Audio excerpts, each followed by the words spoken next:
What's going on, guys? Today we're going to make part 2 to ranking the Justice League from strongest to weakest. It's been about a year, give or take, since the last time I made part 1. It's been really hectic, so I haven't had time to get to part 2, but today we're going to start ranking the rest of the Justice League Unlimited. Now, there's quite a few members left, uh, upwards of like 60, close to it. So this might take a while, but it's going to be a fun time. So sit down and join me as I go through the roster one by one, and we place them from S to F tier. Okay. Well, let's see. Let's start with somebody pretty. Tell you what. Let's start from the left to right, top down. So first off, we have Aquaman. I could pretty safely put Aquaman up in A tier, I believe. Right behind Wonder Woman for now. Probably, let's see, let me think. On one thing, I do believe that Aquaman is bulletproof, and I don't think Wonder Woman is bulletproof. Also, Aquaman has that trident, and that trident has insane magic powers to the point where Dr. Fate needed it. Not only that, but it also is able to hurt Superman. And he has fought Superman before. Now, I'm not putting him in anywhere near Superman because Superman just straight up one-shotted him. But to be fair, Aquaman has bested Wonder Woman in combat on land. Or I'm sorry, not on land. Wait a minute. No, I'm sorry. He bested her in combat by drowning her. Pretty much. And because he has that entire environment, that being the water, that he can control, and the fish and his tridents, and honestly, like in a fist fight with Wonder Woman, he might lose, but in terms of just overall utility and ability, I think he's probably a smidge better than Wonder Woman. By the way, I'm ranking these based on their utility, like the abilities they have at their disposal and what they can do with them, their overall power level, and who would you want in a scenario to save you, based on like how effective they are. So that's why I'm putting him right up here along Green Lantern. But still, like I said, it's very close between these two. I think Wonder Woman could probably take him in a fight, though it probably could go either way depending on the day. But for now, that's where I'm putting him. Next, we're going to go with Atom Smasher. Now, to be honest with you, Atom Smasher didn't do a whole lot in the show. He basically showed up as like a background character. Most of these people down here are background characters. But he has shown his power in, I think, like 3 different situations. One was when he was in the desert during the episode Blackheart, where he basically grew really big and started stomping on stuff. The other is when he took on the clones of Long Shadow, where he actually managed to not just hold his own, but basically beat a larger person, because Long Shadow's giant form is bigger than Atom Smasher, but Atom Smasher was able to beat Long Shadow's giant form. So that, I would say he's definitely above Long Shadow in that regard. His strength is exponentially stronger in his Atom Smasher form, and it's not relative to his size like it is with Long Shadow. And because of that, I'd say since Long Shadow was enough to support Wonder Woman in taking down Giganta, I'd say that Atom Smasher could probably beat Giganta physically, which would definitely put him in the same camp of strength as, say, like Wonder Woman. But I'm not going to put him on Wonder Woman's tier. Wonder Woman has like flight and just battle experience, and Atom Smasher lacks defeats, I believe. However, one thing that kind of brings him down for me, it also in the B tier, is because he took on the Annihilator and got his butt handed to him pretty bad. And granted, the Annihilator is a huge threat that not even Wonder Woman could beat. Probably not even Superman could beat. Martian Manhunter couldn't beat him. So like I'm cutting him some slack there, right? But I mean, he held his own pretty well against it, I suppose.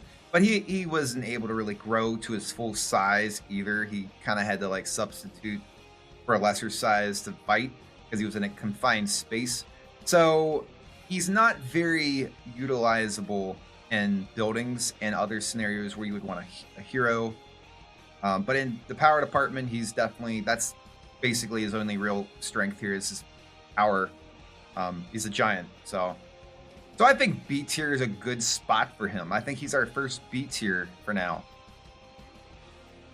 Now, next we have Aztec.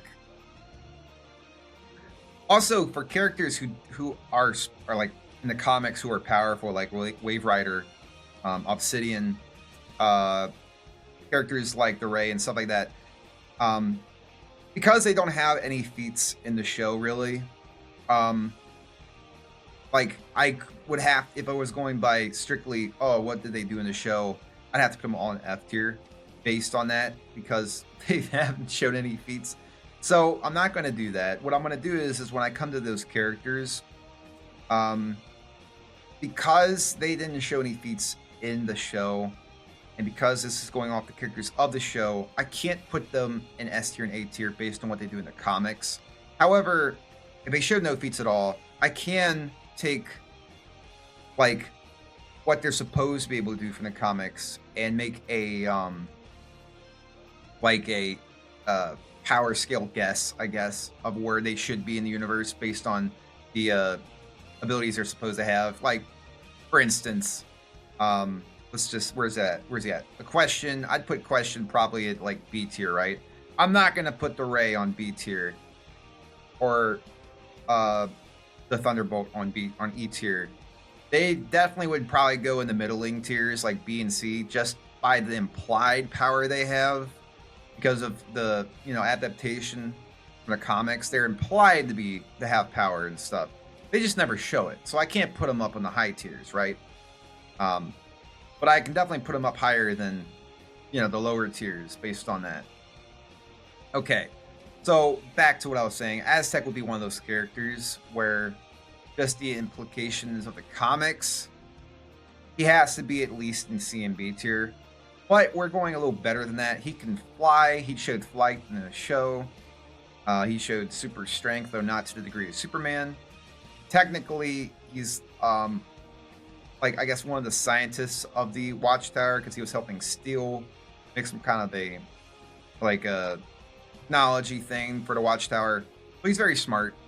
But where he really stands out is his different scanning abilities. Aztec has the ability to scan like interdimensional integrity, which is like, what kind of power even is that? But like, he, out of all the Justice League members, he was brought in to scan a wall, which Lex Luthor was dragged through. So they were trying to determine if it was like a portal, if it was intangibility, like, was it an illusion? What happened? So Aztec has the ability to scan, like, I guess, the infrastructure stuff and find out if there's like tampering with molecules or dimensions and stuff. It's like, okay, that's insane. That's an insane ability. That's so cool. It like scans like the building. It's like, oh, this building was teleported here or something. Okay, next we have B'wana Beast. And I'm gonna be honest with you guys. I think B'wana Beast might be our first E tier. Let's be honest, like, he didn't do anything in the show of like any kind of real notoriety. I will be fair to him. He did have a good chunk of an episode dedicated to him, which is a lot more than most of these characters have. But honestly, he's like a worse version of the Creeper. In all honesty, like, he has super agility. It would appear like he has some kind of animal senses, like tracking skills. Like, he can talk to animals, which is pretty cool. Like, he's able to communicate with animals. And I'm guessing just because he's super fit and probably super athletic that he could probably handle himself in a fist fight. But honestly, other than the fact that he can talk to animals and he has like super agility, really is no reason why a thug with a handgun couldn't just wipe him out. You know, like we're not calling on B'wana Beast to take on Bane, like Batman's Bane, right? We're not calling on B'wana Beast. Like if Cheetah showed up, I don't know what B'wana Beast is gonna do to Cheetah. This version, anyway, the comic version is implied to have weird, like animal fusing powers, which is pretty sweet. And he does that in Batman: The Brave and the Bold. But like, we're not going on the comics. This is the feats shown in the show, and I think they thought that was probably too weird to put in the show, so they didn't put it. So he's just kind of like a crazy Tarzan man that can talk to animals. In a fight between Hawkgirl and Batman, he's getting his ass beat hard. So we're putting him down here in E tier for now. I think that's probably a safe spot. His animal talking powers like didn't even seem to work. Like he was like wasn't even like getting like reliable information, you know? Anyway. Okay, next we have Black Canary. Oh my god, this is a good one. This is a real good one. I honestly will probably put, I know this is going to sound really weird because Black Canary is a mortal human being, right? She's like considered street tier by a lot of people, right? But I'm actually going to put Black Canary up here at the very top of B tier. And why? Okay, hold on. I'll tell you why. Black Canary has a sonic scream, which in the show, the Justice League Unlimited show, is stated by her that she can't use it close range at full blast against characters like Atomic Skull because it will kill him. And therefore, she can't use it. Sorry about getting you into this. Forget the apology. Just do that sonic scream of yours. I can't. At this range, it would kill them. I have a better idea. Also, she is considered to be one of the best martial artists in the series. She beat Green Arrow, who himself is a renowned martial artist. She beat Huntress, who again is a renowned martial artist, and she was convinced she could beat Black Cat. Or I'm sorry, Wildcat. My bad, not Black Cat. This isn't Marvel. Wildcat. She was convinced she could beat Wildcat.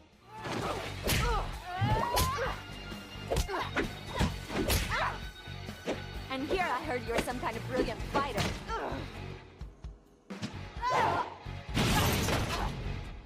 You heard right.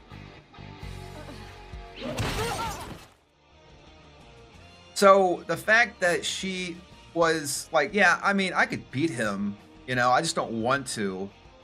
You know, I'd rather not fight him. He's my master, my mentor. He taught me everything I know. That's crazy. We'll get to Wildcat. Actually, we'll put him up here because I want to get to him next. But that's crazy. And I want to just stress this. Atomic Skull is a Superman villain. At least he is in the comics. In the show, it's kind of like up in the air just how powerful he is too. But he was able to take down like a whole bunch of parademons. He had super strength enough to like fight off parademons. And parademons gave Superman a hard time in the original Superman the Animated Series. And Atomic Skull is considered like one of the heavy hitters of the Legion of Doom, like the Reinforcer and whatnot. And she's like, yeah, I could kill him if I like am on this close. I can't do it. It's insane. Also, in the Grudge Match episode, when they were fighting against Wonder Woman, her throat got crushed because if she was able to use her sonic scream, she probably would have beat. I know this is going to sound really controversial, and I'm sorry, but like, let's be honest. She probably would have beat Wonder Woman if she was able to use a full-on sonic cry. At the very least, she would have incapacitated Wonder Woman for a few seconds. Because no one else in that arena, not Fire, not Huntress, not Vixen, not Hawkgirl, anybody in that arena weren't doing anything to Wonder Woman. Black Canary could have She probably was the only person in that whole arena who could have. And as for Atom Smasher and Aztec, I don't think they have any real defense against a Sonic Scream. I feel like Aztec probably could beat her just due to his like lasers, implied lasers. He doesn't show it in the show. So on just basic feats in the show, Black Canary's above, right? I could definitely see her taking down Atom Smasher as well. It wouldn't be that hard. I just, get up to his ear. And like combat wise, I think Batman could beat her. Hawk Girl could definitely probably physically be stronger, but they have no answer to the Sonic Scream in my opinion. So that's why I'm putting her at the top of the B tier for now. Definitely great utilization of that Canary Cry. Very capable fighter. Very someone you definitely want on your team in a fight against supervillains. Okay, next we got Wildcat, and we're gonna put Wildcat down here in the C tier, I think. And I know it sounds weird, right? Because Wildcat is he's a normal middle-aged 50-year-old man, right? He doesn't have any powers, right? He's just an old dude. He's like Mike Tyson. If Mike Tyson was in, the Justice League. But I just want to state this. Wildcat in the show, Justice League Unlimited, in the comics, he's a really capable and skilled hand-to-hand combatant, one of the best. In the Justice League Unlimited show, he basically has super strength. Let's be honest, Wildcat basically has super strength. Not only is he fighting the likes of the Atomic Skull, I can't remember who else it was, Hellhound or something. One of those one villains from that one group. But he was also the champ of the entire underground arena. He's the champ.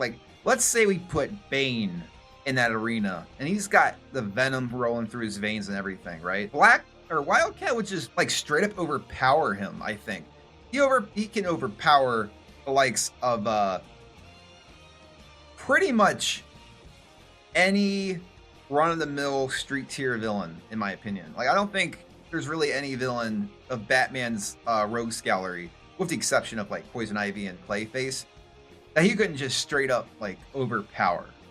Killer Croc, he could overpower him. Wildcat is so strong, he just punches straight through a wall, a stone wall, and it's fine. And it's okay. So physically speaking, he's not really, I wouldn't consider him a normal human. He's above that. The majority of any street tier, I think, physically and skillfully. He's up there with Batman in terms of skill. He's been alive a long time. The fact that he was able to take on one of the Long Shadow clones, along with Hawk and I think it was Hourman. Could be wrong. It's just insane. He's up here throwing hands with a Long Shadow clone. What the heck? Right? And he's been alive a long time. He's really intelligent when it comes to fighting. It's all he's really, good for is fighting. And in the show, it's he's getting old. He's seen as a babysitter and stuff. But, nah, he still gets work in, Still a guy you want to call just for expertise and training and stuff, for sure. But for now, we're going to put him in C tier. Definitely not going to beat Hawk Girl or Batman in a fight. If it was a one-on-one, hand-to-hand fight, he might be able to tie with Batman, but I don't see him beating Batman because Batman knows more than just boxing. Wildcat probably even trained Batman in universe. They never showed that, but I wouldn't be surprised. Okay, next we got Booster Gold. And again, Booster Gold is one of those characters where it's in the comics, it's implied to do a lot more. However, he did get an entire episode dedicated to him, so he does have some significant feats. One of the biggest feats he's shown was that he had his kind of a low-grade Green Lantern force field around his entire body, which is a passive force field. It never goes off. He doesn't have to really focus on it or concentrate. It's just there. So that, in my opinion, already makes him a C tier. I might even bump him up to B tier, but we'll hold off on that because there is some problems with Booster Gold, which keeps him from, I think, being up here. So first off, he has super strength, which is not really shown to be that strong. It's like he can punch through walls. And he's got strength enough to like do damage to giant robots and like just, you know, punching metal and stuff. His lifting strength is never shown, but he doesn't really show any capability of lifting heavy stuff or taking on characters like that of the A tier. He has the ability to fly. A lot of characters have that ability. It's not really that impressive. He has a force field and he can shoot like gold bolts of energy, which again really weren't really that impressive. But I will say his passive force field, which is always on, that's pretty sweet. And even though I love Batman, and he's like one of my favorite characters, he gets overhyped way too much in just in general. Now, if it came to a fight between the two, do I think Batman could take Booster Gold? Yes, because Booster Gold is very inexperienced. He basically stole his power. He has got a passive force field and he can fly, and he's got like a low grade super strength, and he can shoot star bolts or like gold bolts, and he's got Skeet, which helps him with information and stuff, but he barely ever listens to the guy. He's headstrong, he's ignorant, he's not super tactful. All he cares about is the you know, getting the limelight. But he, you know, he's very courageous, as shown at the end of The Greatest Story Never Told.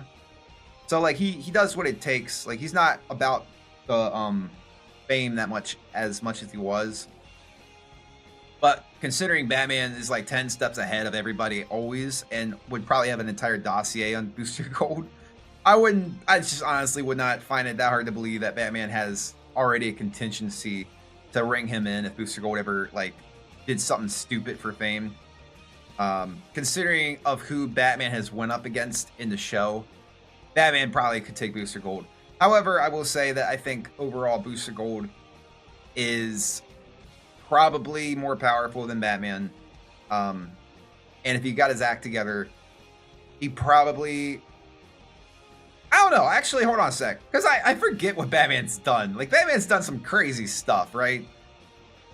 I don't think Booster Gold is as skillful and as utilizable as Batman. I'd say Booster Gold is probably... Let's see, could Booster Gold actually do more than Hawkgirl? I mean, I feel like Booster Gold could probably beat Hawkgirl in a fight. If he like actually was smart and tactful, but he's unskilled. Hawkgirl's way more skilled in the fight, so I think Hawkgirl might be able to beat him. His force field probably wouldn't last long against her mace. You know what? I changed my mind. I'm putting him behind Hawkgirl and Batman, because the more I think about it, Batman, honestly, just being a normal human, but just who he is being Batman, he could probably beat anybody Booster Gold could beat, and then like probably beat more. So. Next, we got the Ray, which, once again, he's one of those implied characters that didn't really do anything in the show, feat-wise, but in the comics, he's implied to be faster than light, which, you know, already should be an S tier, but he's not. Light-based powers, like he can shoot light beams, and other things. So, like, implied-wise, he definitely should be up here in the C tier. I'm not going to put him in the B tier because he didn't show like that much. All right. Next, we got Thunderbolt, which once again is one of those implied characters. You know what? Honestly, I might just make another. I'll just consider this because on paper, Thunderbolt should be like one of the most powerful characters in the series. He's basically a fifth dimensional imp. Like that's up there with Mix's Spitalik, which is really OP. But he didn't do anything in the whole show. Like he helped fight Mordru. And he didn't like beat him. So I can't really like confidently put him in B tier or C tier because he did nothing. So I mean, at least Aztec and Atom Smasher did something. So I'm gonna put him at the top tier of implied power. Okay, next we got Captain Atom, my boy. Yo, I ain't gonna lie, Captain Atom hits hard. This guy is definitely up here in A tier. Not only did Captain Atom fight Superman and actually hurt like, let's be fair, Superman wasn't going all out at all. He wasn't even trying.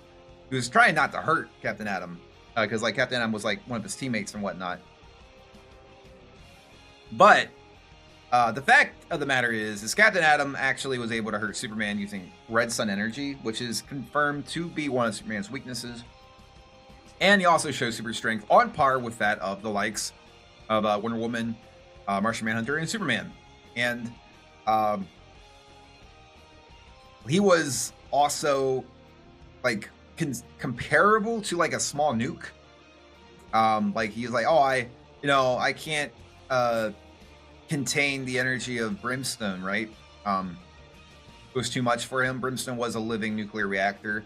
However, when he went supernova, that was like basically like, all right, yeah, if that went down on Earth, that probably would have taken out a small city. So I'd say Captain Atom's at the very least like capable of wiping out a city. And up there with the likes of where's he at? Where's Shazam or Captain Marvel? He's like one of the only League members to actually give Superman a hard time. And I think, honestly, to be completely honest with you, I think Captain Atom is probably up here with Green Lantern. I think that Captain Atom could beat Wonder Woman. And I think Captain Atom could beat Aquaman. Especially Aquaman. Because Aquaman can't fly. And Captain Atom could just roast his ass because he's a fish. It's a fish man. Right? Wonder Woman would be kind of an iffy for me. But like I think like Wonder Woman's a better combatant. But again, it's like, I mean, let's be honest. Captain Atom could just like, I don't know, turn his entire body liquid hot, like Red Sun energy, and just start pummeling her. Her bracelets don't protect her from that kind of area of effect type of heat, you know, and like energy weapons is kind of one of her weaknesses. Like if she's not small enough to hit with her bracelets, she's not gonna be able to block it, you know what I mean? And I don't think Captain Atom's beating Green Lantern.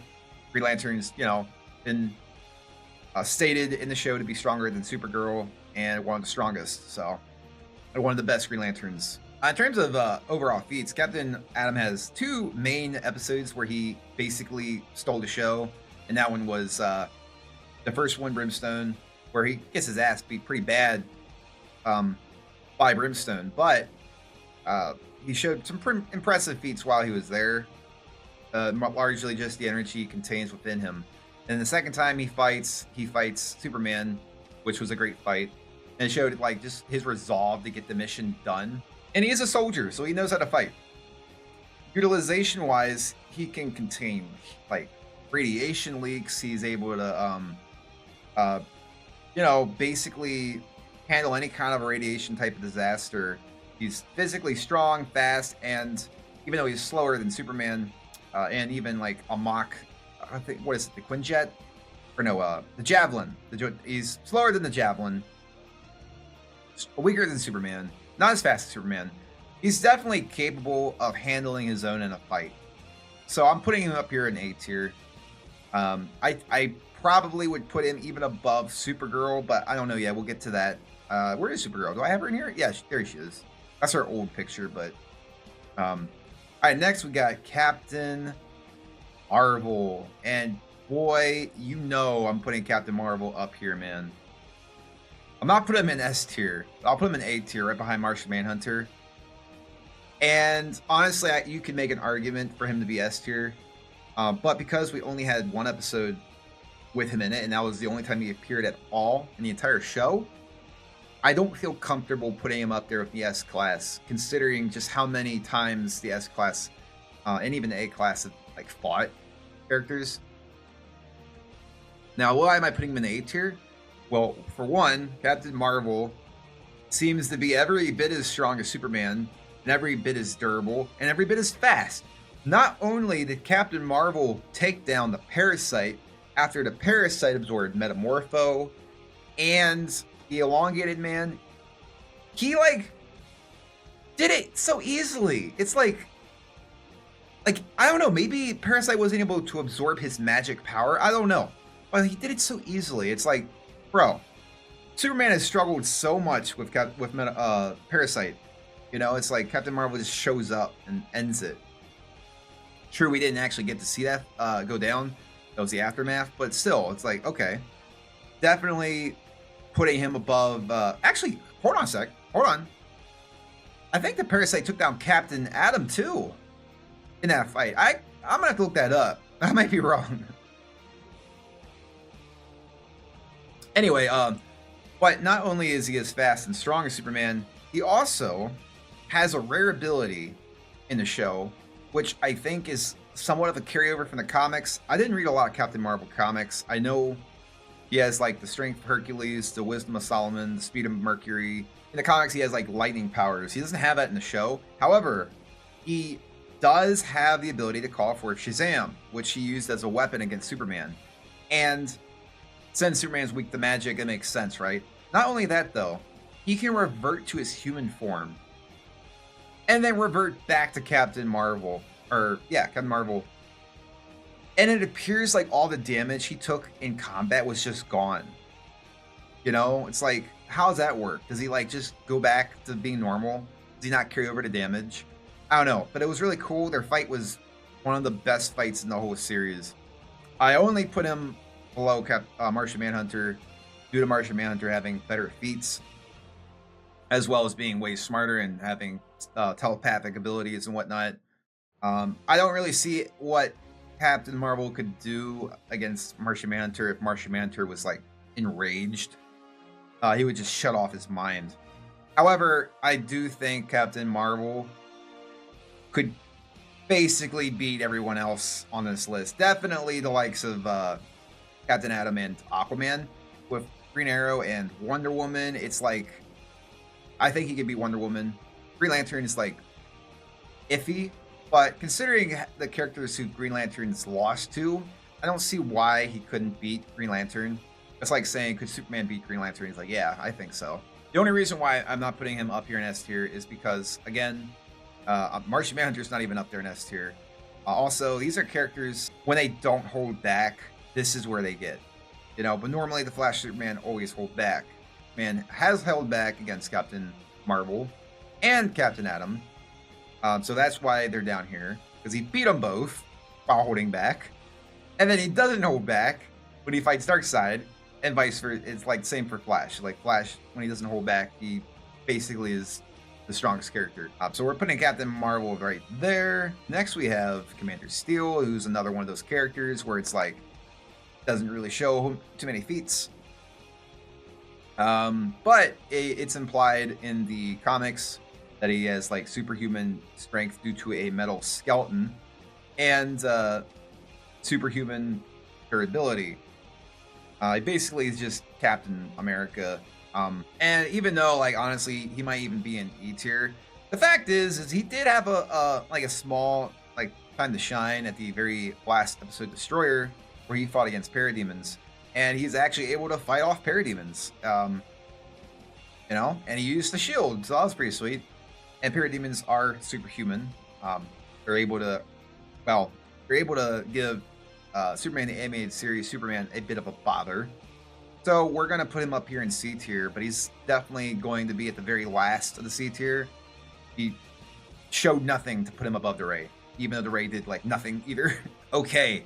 Oh my god, guys. One of my favorite characters in the entire DCAU who got criminally shown is the Creeper. Now, my boy, yo, this guy slaps. All right.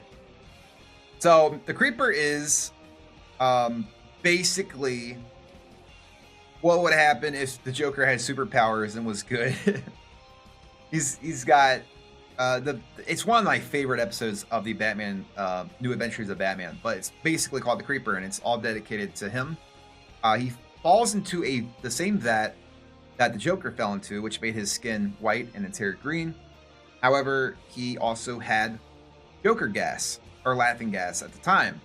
So it was both of these chemicals were in his system and mutated him to become the Creeper. While Jack Ryder, the guy who became the Creeper, is in the Creeper form, he possesses superhuman strength, superhuman agility, which is like above the probably some of the best agility in the entire DCAU. He possesses like the inability to not laugh, which I don't even know if you can consider that a power. In the comics, it is. But in the show, it doesn't really seem to hurt anybody. It just seems to bother people. In the comics, he is implied to have a healing factor, which he doesn't really seem to have in the DCAU that was shown. However, he does seem to be very durable, as he was capable of surviving, getting hit, falling, like wrecking his car, all kinds of crazy stuff. He's able to have almost, I would say, like kind of a spider sense of sorts, where he just knows where people are around him and is able to avoid stuff by like a sixth sense. He can climb buildings. He's got like claws apparently, and in the fight with the Ultraman, he was one of the few characters I think that took on a Juice and beat him. I could be wrong. I think it was a Juice.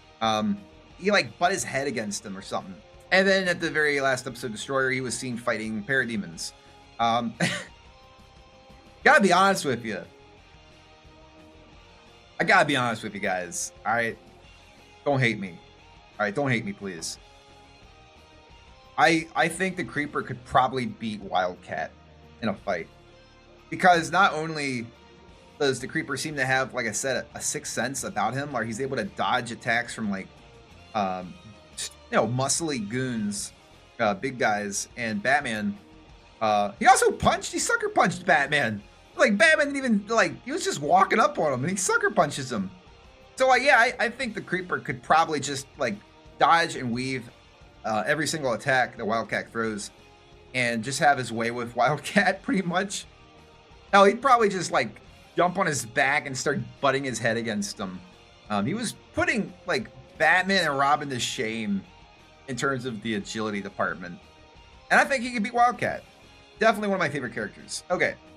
Next up, we have the Crimson Avenger. Bro. Oh my god. I feel so bad for this guy. He had one small time to shine in the episode Patriots Act. And he gets knocked out immediately. Like, he showed up in a Little Piggy too, but he just walked to doors and stuff and was like handing out flyers. I have to ask. I'm not trying to be mean. I'm not. But like, he's like a Green Hornet ripoff, right? Like he's got a suit on. He looks like the Question. He walks around. He probably knows some martial arts, and he has like a gas gun that shoots out gas. So in my head, I'm thinking, okay, that's I guess neat, or whatever. But like, what's the difference between this guy and just calling a regular policeman? You know, like, oh, let's call the Crimson Avenger. You know, he's got a gas gun. Oh, well, there's like guys in this bank who are all like armed up to the teeth and have like gear and stuff. You know, maybe we should call the police instead. They have like body armor and like assault rifles. Nah, let's just call the Crimson Avenger. Like, what the heck is he supposed to do? I'm gonna be honest, guys. Like, I don't know what he does in the comics. Maybe in the comics he's like a really insane martial artist and stuff. But in my mind, it's like, it's basically just a guy with a gas gun. You know, it's like, okay. So, for the first time, I think we have an F tier. I don't know who he could beat in the Justice League, honestly. He very well might just be the weakest member. I don't know what he was thinking, showing up, fighting General Eiling with a gas gun. Oh, I mean, he's a reserve member, so maybe they're just like, if we absolutely have no one else we can throw at anything, I guess you can call the red dude with the gas gun. If he had a gun, he probably would have done more. Look what a Vigilante did with a gun, you know, in that fight. Next, we got Crimson Fox. All right, well, she's another one of those characters where it's like she's implied to have powers. There was a scene in Darkheart where she actually did have like a small feat. She used her claws. She had like retractable claws, and she was fighting the Darkheart nanomachines, and she was ripping through them. So that's pretty sweet. So she definitely has the strength and the talons to cut through metal. And in the comics, it's implied that she has pheromone powers, which is able to basically like make men enamored with her and control them. And she has like some form of agility and hand-to-hand combat in the comics, I think. But that's pretty much it. In the show, she really didn't do anything to write home about. So I think D tier is a good tier for her. She's not useless, like this guy down here. But I mean, she didn't show the agility and like the ability to talk to animals like Moana Beast. She's like one step from being E tier, you know? Like she has talons, okay, big deal. Like most animals have talons, you know what I mean? It's like, next we got our boy, Dr. Fate. Oh my God, we got our boy. So I'm gonna be honest with you guys. Is it worth putting Dr. Fate in S tier? I'm gonna put him over here for now in A tier. Okay, but here's the thing. Dr. Fate is a long-running character in the DCAU. He showed up in the Superman the Animated Series episode and the Fate. And in that episode, Superman was fighting this guy called Karkol, which was a Seven Lord of Hell. And Superman got his ass beat bad. He's like, I can't beat him. What the heck? And he goes to Dr. Fate and he's like, yo, Dr. Fate, I'm weak against magic, bro. I can't beat him. I need your help. Dr. Fate's like, nah, bro, I can't. I'm done with that. Like, but I literally am weak to magic. I can't beat this guy. I can take on Darkseid. Okay, I can take on Doomsday. I can't beat this guy. He will end the world. Okay, bro, I'm coming. I'm coming. And then Dr. Fate like beats him.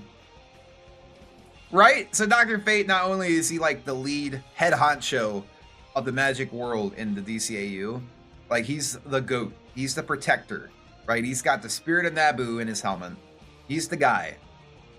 Okay, and not only is he up here in this rank, but similar magical beings such as Morgan Le Fay and Cersei have shown the ability to basically be at the top of the verse. Like they're able to turn Wonder Woman into a snake. Morgan Le Fay is able to brainwash Martian Manhunter. You know, it's like magic is considered to be like the high tier of the DCAU. And Dr. Fate is like the strongest of the magical heroes. And like I said, magic is one of the only things that can hurt Superman. And Dr. Fate's arch nemesis, being Karkol, or one of them, was too much for Superman to beat. So I have to give him some recognition for that. Also, I would like to just state that Dr. Fate, Solomon Grundy, and Aquaman, all three believe they could actually beat that one tentacle head thing, which I don't remember the name of. Thortu, I think his name was. Thortu, I don't remember. Some like Cthulhu type of word. Also, I'd like to state that the Green Lantern Corps, not just Green Lantern, John Stewart, but the entire Corps that was survived, confronted Dr. Fate and was basically like, "Hey, look, man, you're tough shit, right? You're a pretty OG, okay? But not even you can handle all of us. Like, yeah, I can't handle you, and like maybe three of us can't handle you, but not even you can handle all of us, right?" Dr. Fate's like, I mean, I guess, I don't know. So like, yeah, Dr. Fate, he's compared to like maybe, I don't know, 4 John Stewarts. The only reason why I'm not putting Dr. Fate above Superman is because, once again, Superman has better feats. Dr. Fate, for the majority of the Justice League Unlimited series, was kind of just advising people to stuff. He tried stopping... Oh, that's another thing. Oh my God, I totally forgot. Dr. Fate can like mind swish people. That's how the Flash got his mind switched with Lex Luthor. Oh my God. So yeah, Dr. Fate, I think, is an S tier. I think he could find a way to cancel out Captain Marvel's power. Find a way to take down Green Lantern. He could just I think he can just take down Green Lantern. He can make constructs too. Take down Captain Atom, take down Aquaman, take down Wonder Woman, take down Martian Manhunter. The only real person that seems to have given Dr. Fate a fight is Hawkgirl, and that's just because her mace is OG. I don't know. What do you guys think? You think Dr. Fate belongs in the S tier or not? I mean, if at all, he's probably the head of the A tier. Because magic is also something that Martian Manhunter is weak to. So I'm confident in putting him up here, but we'll see. Okay, well, we're getting like halfway through this list now. Again, we have Dr. Light, another character who is implied to have all these powers, but doesn't show them in the show. What she does do is impressive. The feats that she does show is very impressive. Those feats being one, so The Return, Superman, Jonathan Stewart, Stripe, Starman, Captain Atom, and Orion, and a bunch of javelins, and Dr. Light were considered to be the first wave of defense against Amazo. So Superman and Green Lantern considered her to be of such a power that, like, yeah, we want you out here in space fighting this thing if he comes close. It could also be that she can breathe in space, that they wanted her because not a lot of characters can do that. Also, her power is light-based, so maybe she gains more power in space, but that's conjecture. In the comics, she's basically able to like move at the speed of light, fire light like lasers, and fly and all that kind of stuff. Form like some light constructs, but in that episode, she basically shot a giant laser beam that didn't do anything, so we don't really know how powerful that is. At the very least, it's probably somewhat comparable to Captain Atom's, like a blast, but it was strong enough for her to be out in space. And the next time we see her is when Ice and Steel are brought in on the Great Brain Robbery to find out what's going on with Secret Society. And she's able to reverse the trail of Sinestro's light energy, which is pretty sweet. So she has like the ability to see different light spectrums, and she can, I guess, match their wavelength. So she possibly could be able to fight Sinestro. And she can shoot laser beams and fly. So, like, you know, that's something. I'd say she's probably up here. Oh, man, this is hard. Should I put her above Black Canary? Because on paper, like... Oh, wait, hold on. She fought in Epilogue. She did. She fought in Epilogue. I can't remember who she fought against, but she fought against the Royal Flush Gang. I'm going to put her at the very top of the B tier for now. I might have to think some more on this, because Black Canary, I think I might be overselling her Canary Cry a little bit. Like, if Dr. Light was way up in the sky and she was firing lasers down at Black Canary, I don't think Black Canary would be able to dodge them. And in terms of utility and skill, I think that Dr. Light's light powers are much more useful in a fight and overall useful in pretty much any situation you would need a hero for. So I'm going to leave her up here in the top of the B tier. Definitely stronger than Booster Gold. Next, we got Dr. Midnight, who once again is one of those implied characters. However, even if we're going by just the comics, Dr. Midnight isn't anything to write home about. He was part of the Justice Society of America, and his only real power is he can see in the dark. He's a capable hand-to-hand combatant, and he has like moon-themed gear. He had an owl like sidekick, and he had blackout gas, which is pretty sweet, right? He can black out an area that only he can see in, and he can beat everyone up in the room, right? But in terms of like street tiers, like, all right, that's good for like, I guess, stealthing and taking down like 5 thugs who kidnap somebody in a room. You know, take away their line of sight. But in a fight against pretty much any superpowered foe, I don't really think there's a lot he could do. You know, it's like, I wouldn't say he's useless though. He didn't show any feats in the show. He just made some appearances. So I feel really bad putting him in E tier, because that implies that he did something noteworthy. I also want to put him in F tier, because unlike the Crimson Avenger, Dr. Midnight actually has a power, you know, it's like he can see in the dark. So just if we're going by the comic implication of where he, like what powers he would have, I think D tier is good. It's still pretty low. Like he's not beating Batman. Physically, B'wana Beast probably has the senses to just work around his like dark power or whatever, his knockout gas. Okay, next we got Dove, my boy. I love Dove. Okay, hear me out, guys. So, Dove and Hawk in the comics, their powers are very strange. Like Dawn Hall's power is basically he's got like enhanced speed, enhanced agility, enhanced strength. And then the female one, which I don't quite remember the name of, off the top of my head, she had flight, like she could fly in the comics, right? But this is Dawn Hall, I believe, and you got Hank Hall, who's the Hulk. Well, since they both work as a team, usually, like when you call on one, you usually have to call on both in a setting. I'm gonna put them in B tier as a group, you know, like it's a unit. It's like, oh, Hawk and Dove. Hawk and Dove are both representation of like a Law and Order, chaos and control.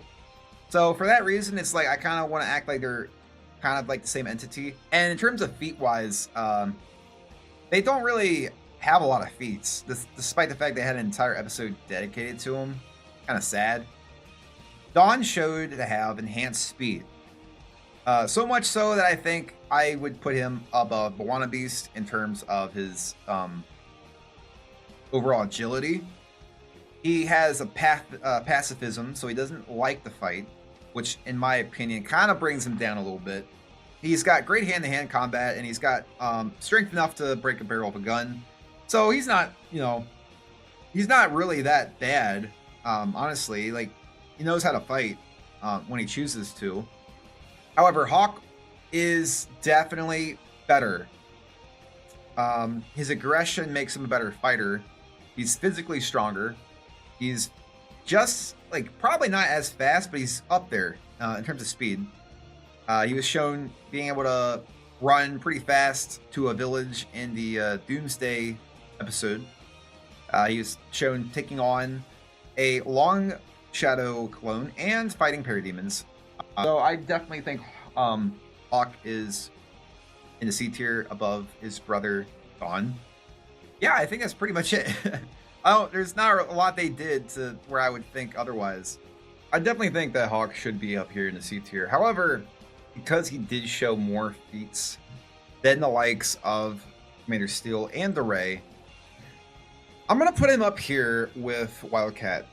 And Wildcat and Hawk and the Hourman were able to take on a Long Shadow clone, so they're definitely comparable. However, his head strongness and his lack of experience does put him behind Wildcat, in my opinion. I think strength-wise, they're probably roughly about the same, honestly. Like, Hawk might be stronger in terms of, like, lifting strength, but in terms of, like, combat, I think Wildcat could beat him. I don't think Wildcat could beat anyone else past that list, though. Or, Hawk, I meant. Could beat anyone past that list. As a unit, with Hawk and Dove, I could see them... I don't know. Like, I don't know if they could beat Batman as a unit, honestly. That's tough. You know what? I changed my mind. I actually don't think they're in B tier as a group. I think as a unit, they're probably right behind Booster Gold. Because I think them both together, because they could probably take the Creeper and Wildcat, but I don't know. Like, going past that, I don't see it. All right, next we got the Elongated Man. He does have a significant point. I'm not sure how they got to that point, but he was able to take down Mordu, which was hyped up by pretty much everybody to be like the strongest malevolent magic user in the entire verse. So I gotta put him in B tier for that. He got his ass beat by Parasite, and you know, that sucks. And considering that Parasite was able to do with his power, I would definitely say he's probably up there. probably could beat. All right, hold on a sec. If we're taking Jack from the Royal Flush Gang and the fight between Jack and Batman, Batman beat Jack, but that was a hard fight, right? That was really hard. It was only by circumstance that, like, Batman was able to beat him. Like, or if we go like 10 rounds with Jack in different settings, I don't think Batman would be winning most of those rounds. I think Jack would have won. And we can compare the Elongated Man to that in some capacity. Batman might have learned from his fight with Jack and maybe he has prep for it now. But overall, I think that the Elongated Man is just more like able to do more and is more utilizable. And, you know, he's pretty cool. He's got pretty cool ability. And like I said, he did take down Mordu somehow. So we don't know how that happened, but he did it.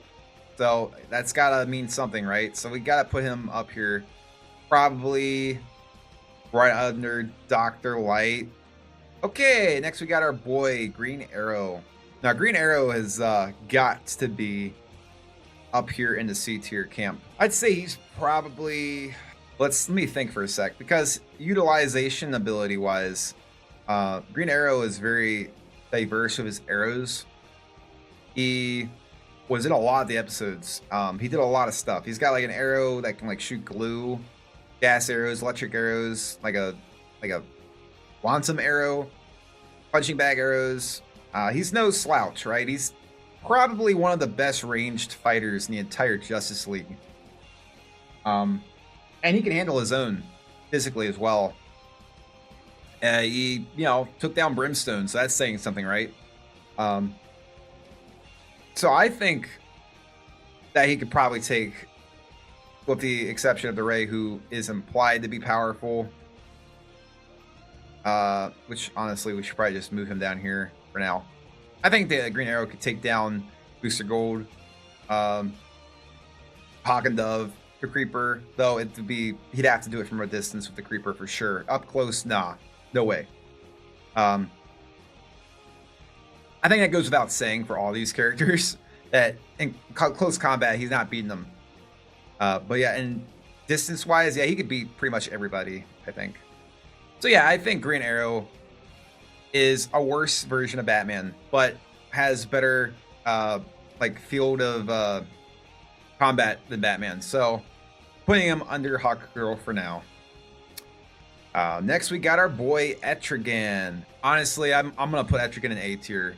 Not only is Etrigan, he's been around since the Batman animated series. Not only is he timeless, like ageless, pretty much immortal, he's also like strong enough and physically capable enough to compete with the likes of Martian Manhunter and Wonder Woman, which is saying something. And he has a vast amount of demon knowledge, magic knowledge. He can like muster forth powers directly from hell, like hellfire and like ability to freeze things. He's got an extensive knowledge on magic artifacts and how to combat it. So I think putting him probably, let's see, let me think. Could Wonder Woman beat Etrigan in a fight to the death? Yeah, I think she could.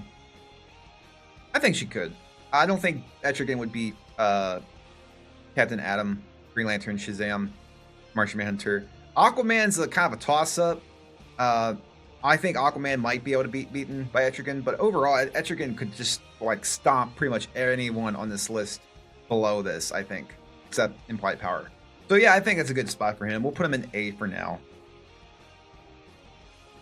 Okay, next up we got Johnny Thunder, who is not implied to have any power in the comics other than the fact that he can summon and compel Thunderbolt to do stuff. Other than that, he's a regular person, so F tier for him. Next we got Gypsy, which again is a character from the comics who is implied to have power but did nothing at all of notoriety in the show. I believe in the comics her ability is she is intangible and she can also be invisible. So she can walk through walls and become invisible. So on paper, that would be really useful, and I would definitely propel her up this list. But because she didn't actually show any of those abilities, I can't, in good faith, put her any higher than D tier. Next, we got Hawkman, my boy. So, to be completely honest with you, I love Hawkman in the comics. I think he's really cool. He's got extensive knowledge how to beat a lot of supernatural and other weird stuff. And he's pretty resourceful in the comics. In the show, he's kind of a simp. And because of that, you don't really get to see a lot of him in action. You get to see him, I think, twice, and then once more at the end of Destroyer. He's basically a worse Hawk Girl, in my opinion. Like, in the show, he's basically a weaker Hawk Girl. He has nymph metal wings, which allow him to fly. He's got nymph metal weapons, which he can harm. Stuff like Gentleman's Ghost and the Shadow Thief. And he's got extensive knowledge on certain things, but he does not have the superhuman strength and durability that Hawk Girl has due to her race. He also does not have, or he does not have, the extensive knowledge of military experience like she has. So I can't in good faith put him any higher than her. Honestly, I think Green Arrow could also beat him. And Booster Gold could probably also beat him. So, in good faith, I can't put him any higher than that. His flight does give him an advantage, though, on everyone else down here.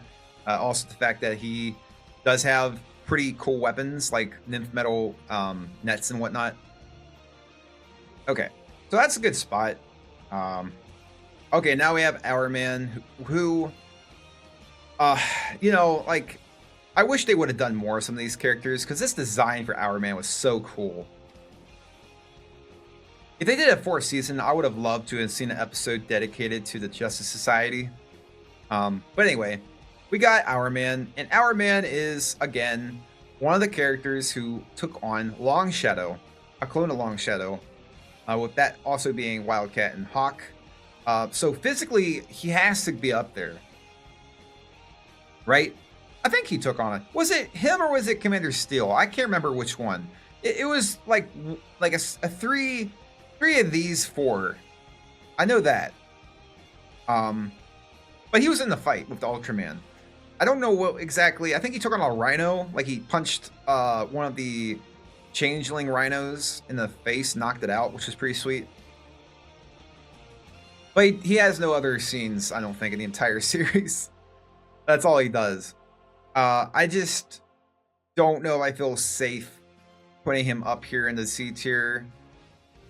Honestly, I'm going to put him down here in the E tier, because that's all he did. He punched a rhino, and then I think he helped take down a Long Shadow clone, which that alone is pretty impressive, but not impressive enough to put him past these characters. Okay, now we got Huntress, who is basically a rogue, like, not as skilled Batman and not as intelligent Batman. Huntress is actually in quite a few episodes, which I was surprised about. Her and Black Canary and Green Arrow and The Question all have some form of like secondary arc throughout the shows, the show is pretty sweet. First time we see her is in the initiation of I think it was, what was it called? I think it was just called Initiation. And then we see her again in Blackheart in her old suit. And then we see her in her new suit when she like leaves the League to kill was it Mandagore? I think the name was something like that. And she has the capability of killing. Like, she's one of the few heroes that actually doesn't mind doing that. So that automatically makes her kind of a threat. You know, and also she's a skilled combatant, very skilled in that scenario, very stealthy, knows how to get places, has dual crossbows, and physically is capable of trading hands with the likes of Black Canary and Green Arrow. She helped fight against Wonder Woman and Hawk Girl, but failed miserably doing that. I don't really see her being able to beat Dove in a fight. Like, she could kill him with a crossbow possibly, but I think he could just avoid it. I could see her. I don't know. Bwana Beast. I feel bad putting him up here because he didn't do anything. I might drop him down here in D tier. But yeah, Huntress is nowhere as skilled as a shot or has the utility as Green Arrow, and is not as good as a combatant as Black Canary. Doesn't have any superpowers. So I don't feel comfortable putting her in the C tier. I think that's a good spot for her. Honestly, I'm feeling kind of weird putting Black Canary so high, but I still stand by what I said.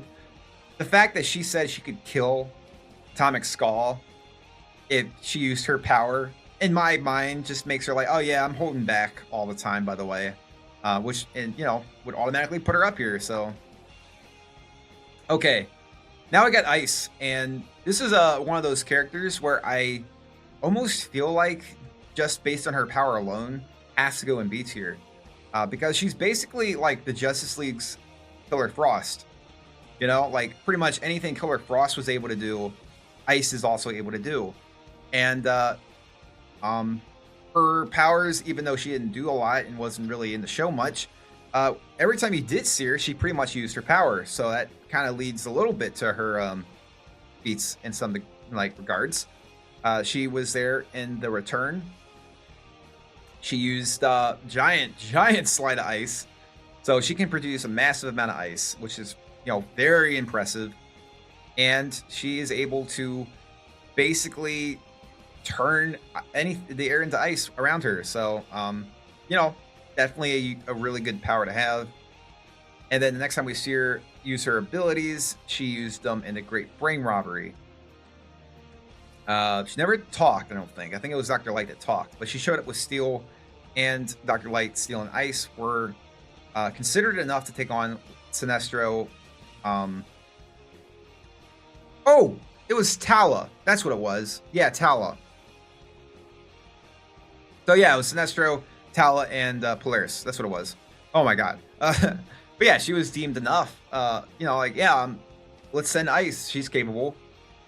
So definitely has one of the more useful powers in just any situation, really. Like, you know, if a burning building's burning, you douse it with ice, right? Someone's falling, you make a ice sled, or you know, like taking on a bad guy, freeze them. It's like, yeah, it's a really good power. And because we have Killer Frost in the series, we know what she can do with ice, so we assume that ice can also do somewhat the same stuff. So I think putting her in a B tier is a safe spot for her. Do I think Ice could beat Aztec? I don't see why not. Aztec didn't do a lot. Atom Smasher? Probably not. I think we could stop with Atom Smasher. I don't think that Ice could withstand Canary's Cry. Everyone else above this list could probably beat her. I mean, Batman could probably beat her too, but in just raw power, she's above Batman, so. Okay, next we got our boy, Metamorpho, who I definitely am putting up here in the A tier, because the guy single-handedly took down pretty much the entire Justice League, so. Yeah. The original 7, anyway.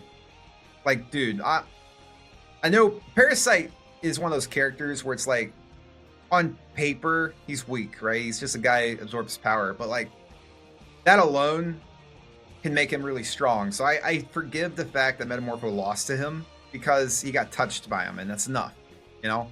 Metamorpho, honestly, like, he was just too much. Like, he was OP when he was first introduced.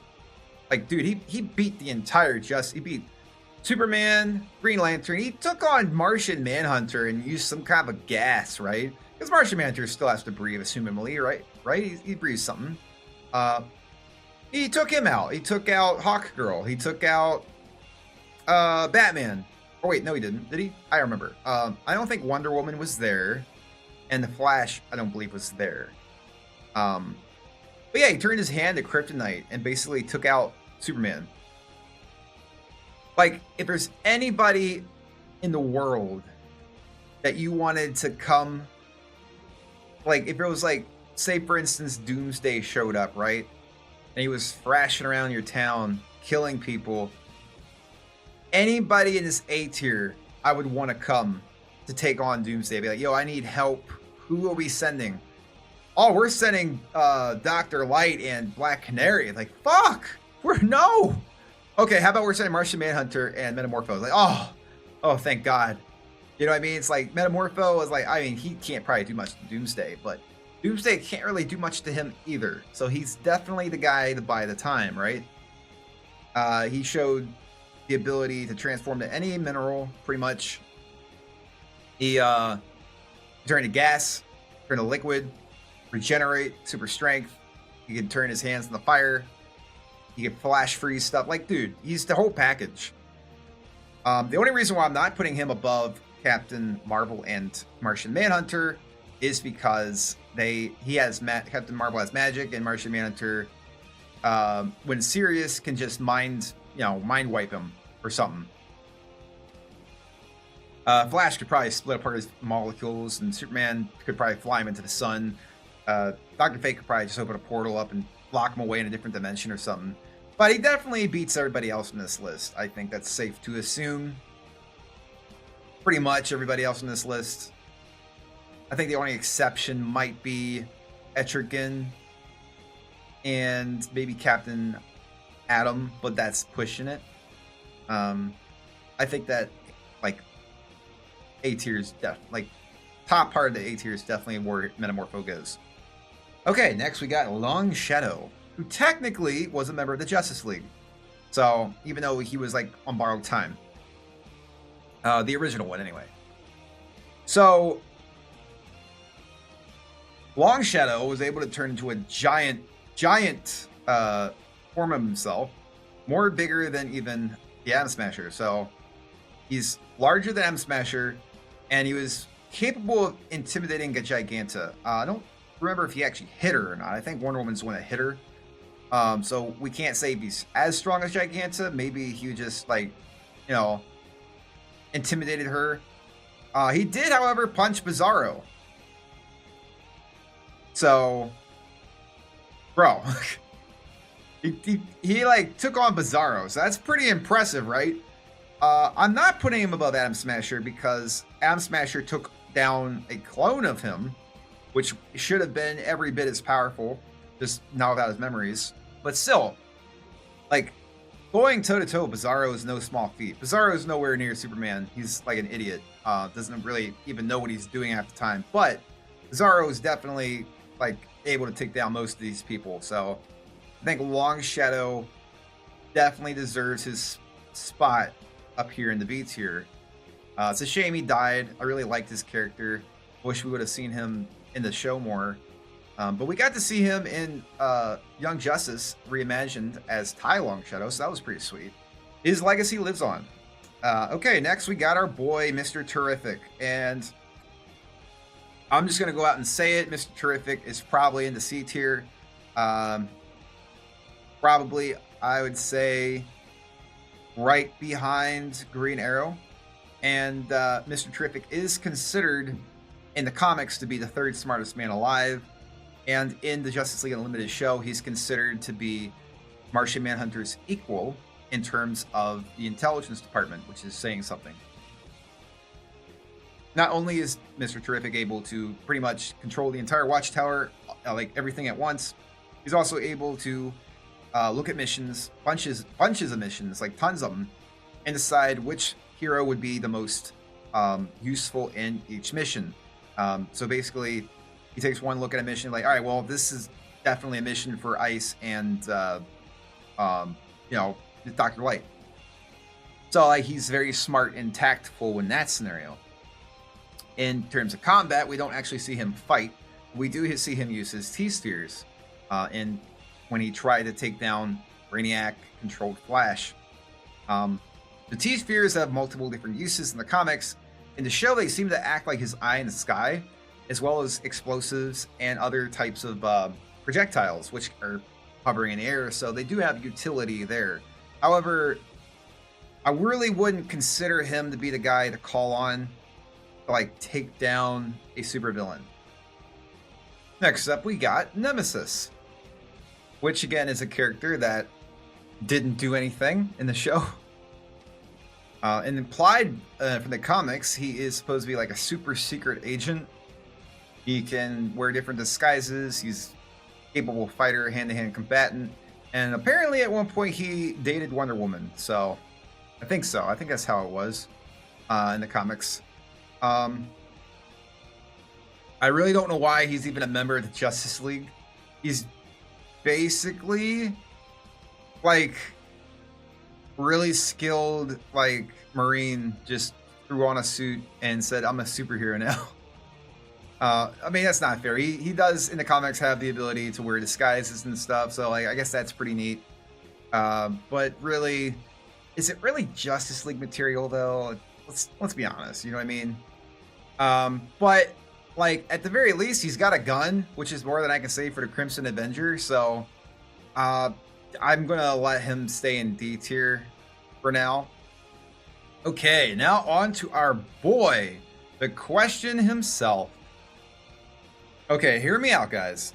I think the Question should definitely be an E tier, even though he doesn't really have any feats himself that put him above like B'wana Beast. Like he's not that agile. He can't cut through metal. He can't see in the dark. But he does have the disguise part down, so that's neat. But the Question is very, very smart in the series. Like, it's a weird smart though, right? Because he's like a conspiracy theorist, but like he's on the shit that like no one else knows about, like with Lex Luthor and stuff, right? Physically speaking, he's able to tussle around with the likes of Green Arrow, but he got his butt handed to him. Where he mostly prevails at is his detective work.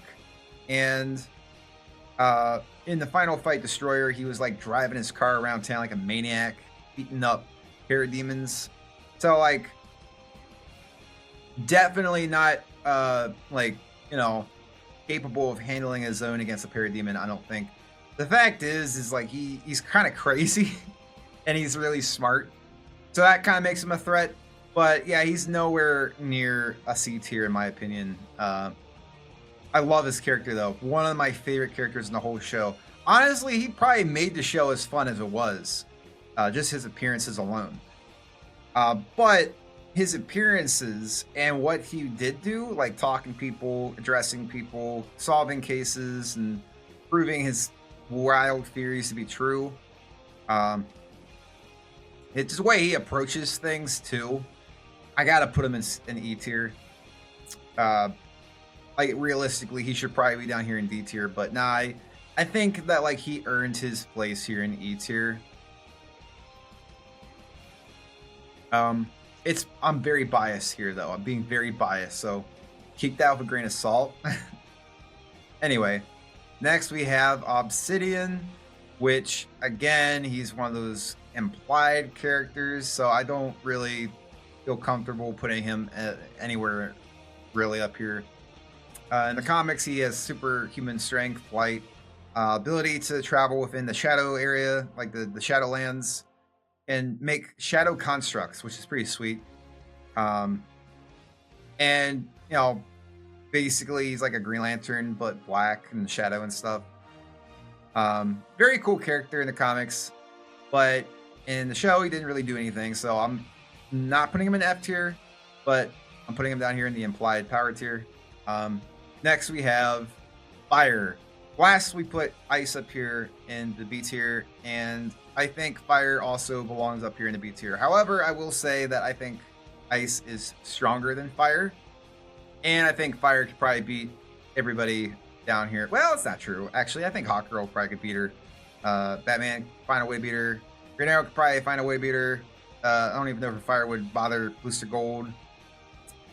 Yeah, everyone past like this point she could beat. But Fire has interesting abilities where she is basically just a normal human, but then when she like flames on, right, she can fly really fast, engulfs her whole body in green fire. She can you know, shoot her fire out like projectile, and it's pretty cool. Very useful and stuff. And she has 2 main episodes where she really showed her stuff, and that was the I can't remember the little episode where they went to Black Hawk Island. I can't remember the name of it. I forget it, but she fought the Key, and she fought Polaris and was able to like demagnetize his metal or the mace of Hawkgirl, which is pretty sweet. However, I will say that what keeps her from being an A tier is the fact that she is kind of a glass cannon. She doesn't have superhuman strength or durability. She's just a mortal woman who can turn on fire. And because of that, I feel like a gun, you could shoot a gun at her and kill her. And I feel like Ice has probably better like utilization of her power, where she can actually make constructs and like put out fires and stuff.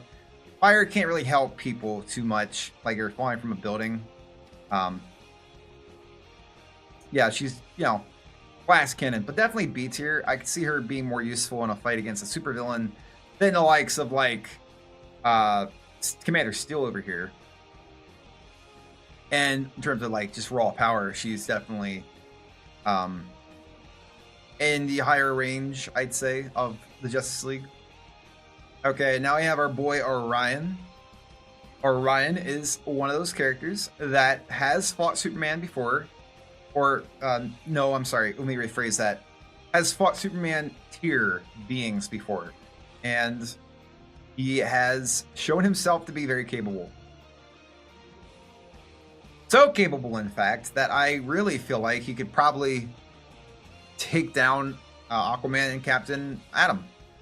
Probably even Wonder Woman, because he fought Darkseid. Like he literally fought Darkseid. All right, Darkseid hits hard. He's one of the hardest hitting like guys. Right, he hits harder than Mongul, and Wonder Woman fought Mongul, and that didn't go so well for her. Not only that, but Orion also has a mother box, the ability to teleport, his different weaponry and whatnot. He's insanely durable, has space travel capabilities. He's up there for sure. He can throw punches with the likes of the higher end of the DC AU, so I think it's safe to put him on this level. Next we got Red Tornado, which again is definitely one of the A tiers. And believe it or not, even though Red Tornado didn't do much in the show, he has a lot of feats. One of his biggest feats is, and this is pretty huge, like, I'm going to probably put him up here pretty far. Don't hate me, all right? But this is pretty huge, okay? So, you know the Ultraman, right? Right, you had Wind Dragon. Wind Dragon was like, okay, I control wind. Whoopity-doo. And Superman's like, yo, that's pretty sweet, though. You control wind. It's like, yeah. Well, guess what, Superman? It's like, what? It's like, you breathe oxygen. Huh? Let me just take that from you real quick. So, a sympathetic, not at all serious, not trying to kill anybody Superman. You don't have to do this! It's all I know! It's what I was created to do! You're confused, Dragon. The cellular degeneration. No more words! I'll suck the wind right out of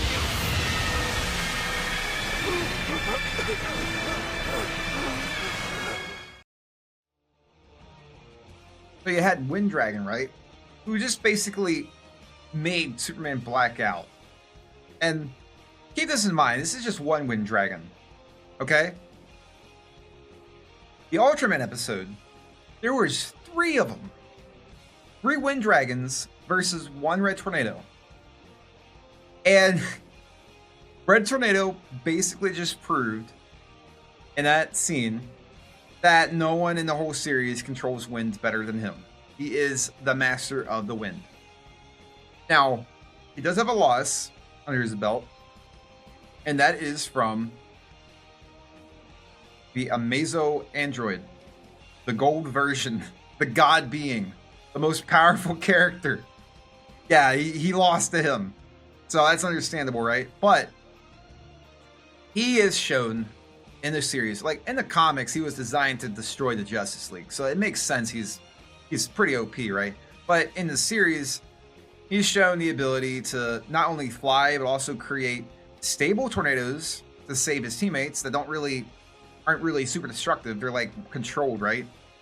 He also showed the ability to counteract the Flash in his own when Brainiac took over his body, to counteract the Flash's tornadoes, which is impressive.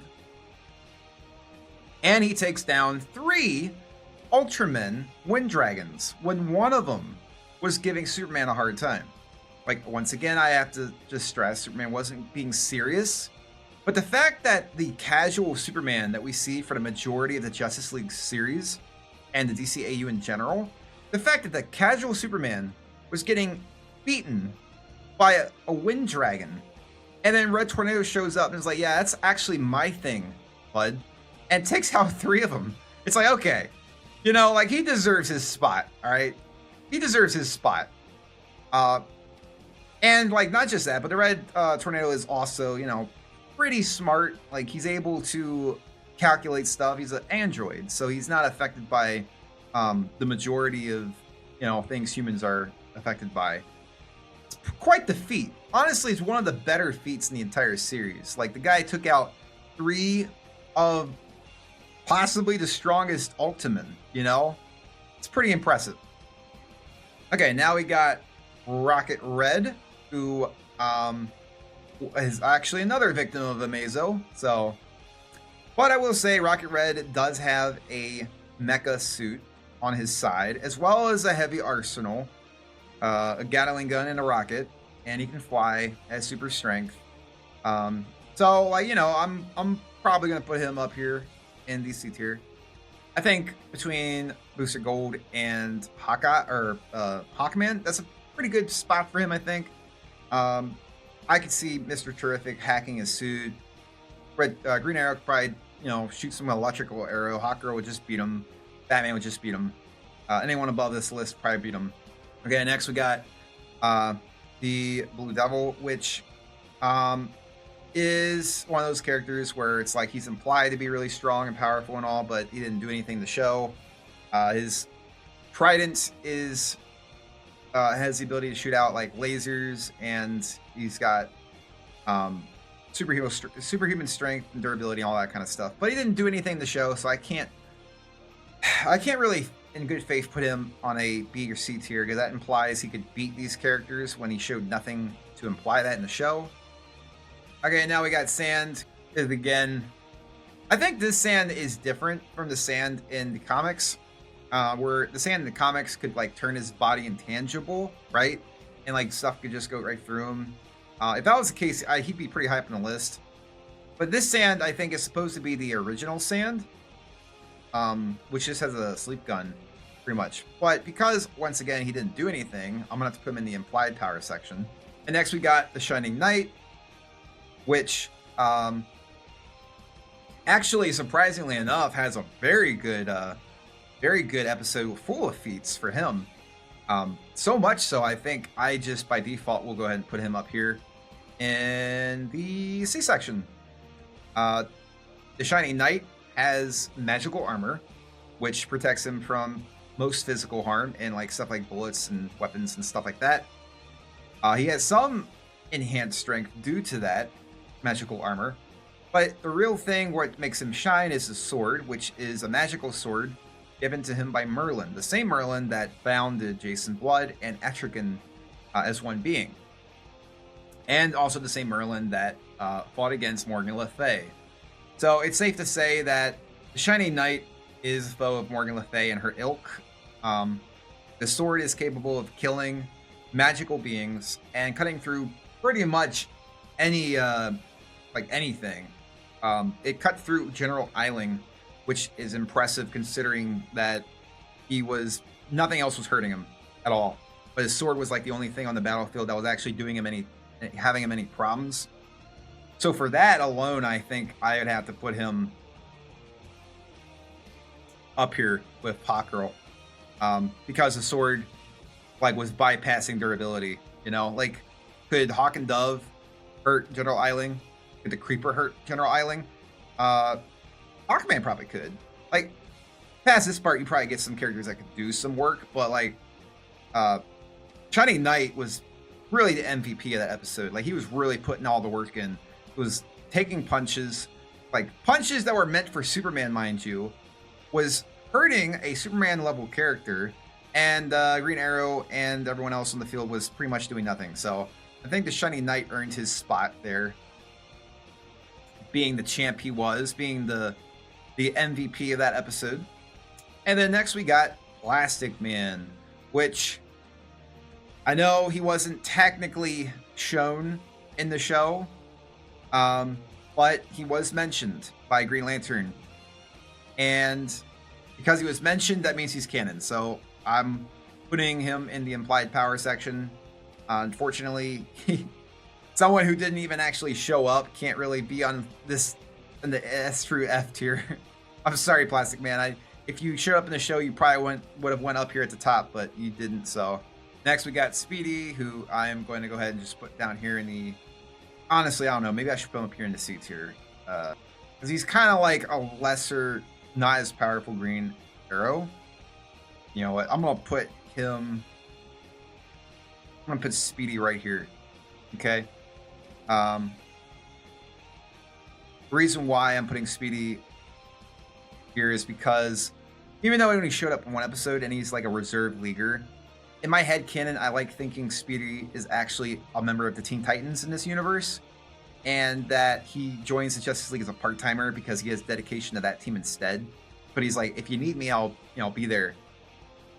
And on paper, he should be as good as Green Arrow in a lot of, like, pretty much in every way. He's like a light version of Green Arrow, and he did have a Quantum Arrow, which is only usable with Green Arrow, so that has to give him some credit.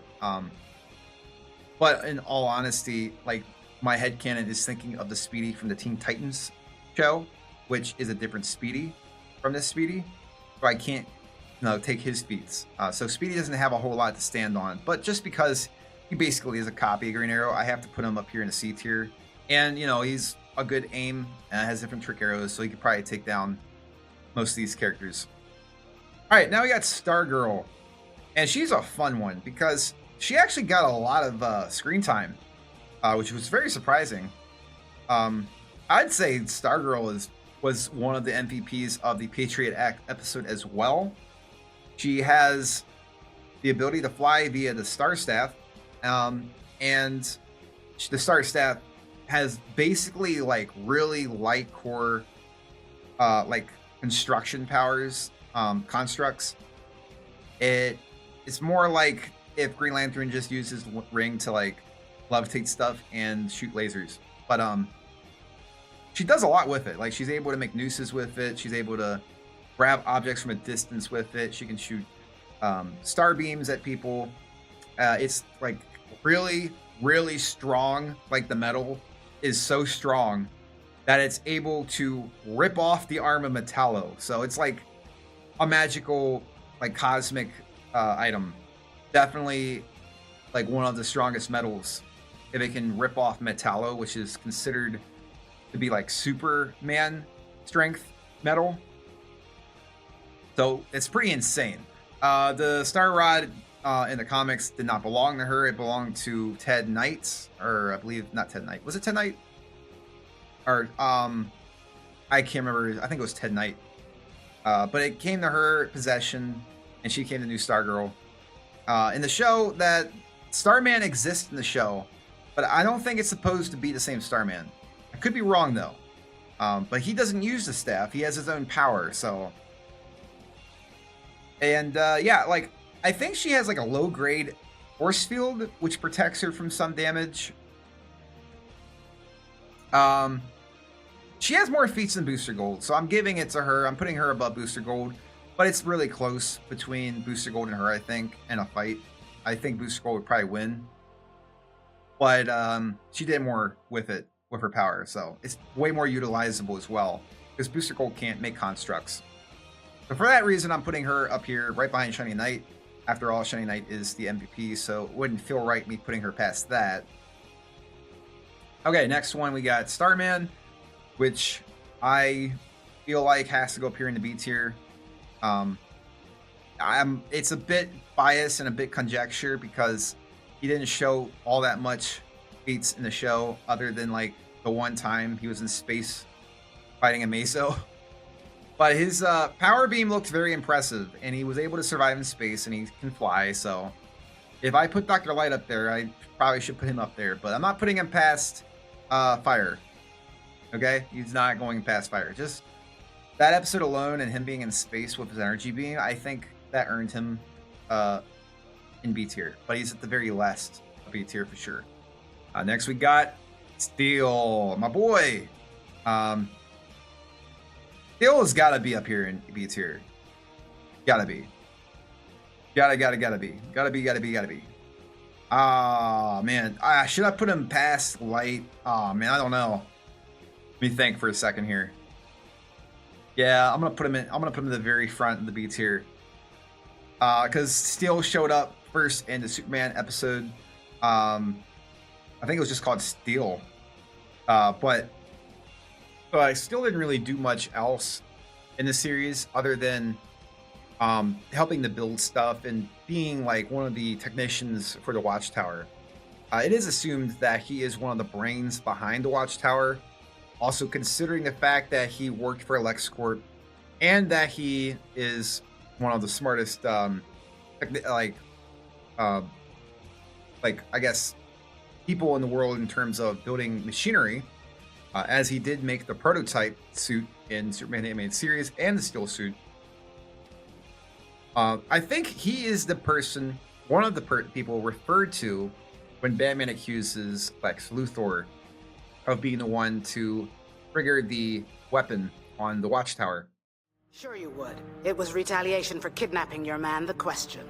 And yet you weren't home. We've had you under surveillance for months. You don't think we saw you evacuate your offices? A warning shot, then. Don't be dense. Someone took over our fusion cannon by remote control. There are maybe 3 people on Earth smart enough to pull that off. 2 of them were already on the Watchtower, and that leaves Luthor.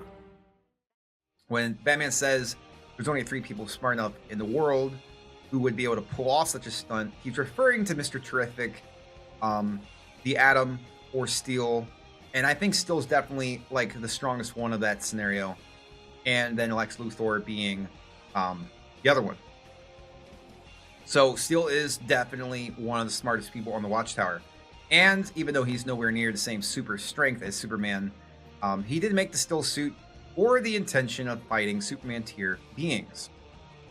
One of these beings he did fight was Galatea, and she, humbled him pretty severely. So yeah, the suit stops at the A tier. It doesn't go any higher than that because he is not going to be able to take on Galatea level characters. However, you can definitely buy time, like most of the characters in the B tier. If Doomsday showed up, most characters in the B tier would buy some time. They're not going to beat him, but they could buy some time. So I think he's definitely the leader of that group of the buying time camp. Like, he is literally created to be a replacement for Superman in case Superman dies. Metropolis needs a hero. So you have Steel. So yeah, I think it's a safe spot for him. Leader of the B tier for sure. Okay, next we got Stripe, another one of those mecha characters that actually had surprisingly a lot of screen time. So Stripe has had 2 major episodes he was in. It was Chaos at the Earth's Core, I think, and then Patriot Act, and he had cameos throughout the whole show of him doing stuff. He in the Stripe suit. He has superhuman strength. He was actually in space. I forgot about that. He was in space when Amazo showed up. So he has the ability to fly in space. That's really cool. He has superhuman strength, superhuman durability, the ability to shoot projectiles and bullets and stuff out of his hands, detachable hands, and generally, I guess, a knowledge about machinery. Nothing to write home about. But he has shown more feats than Rocket Red, so I have to put him up here in the B tier. Even though he wasn't the MVP of the Patriot Act arc and he got himself pretty rocked, he's more utilizable in a situation than the Shining Knight is, I believe. And actually, let me think about this for a second. hold on. Could he beat Hawkgirl? I don't think he could beat Hawkgirl. Or Batman. Well, no, I don't think he'd beat Batman either. I actually changed my mind. You know what? Actually, I am. I'm going to put him right behind Shining Knight.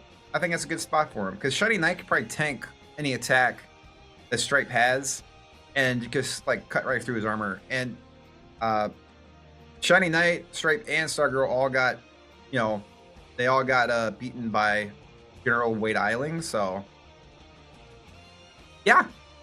I think C, I wanted to put him in B, but nah, C's good for him, I think. I think so. Okay.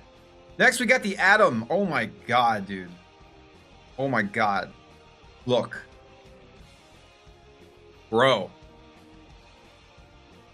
I know this is gonna be really weird, right? But, like, no joke.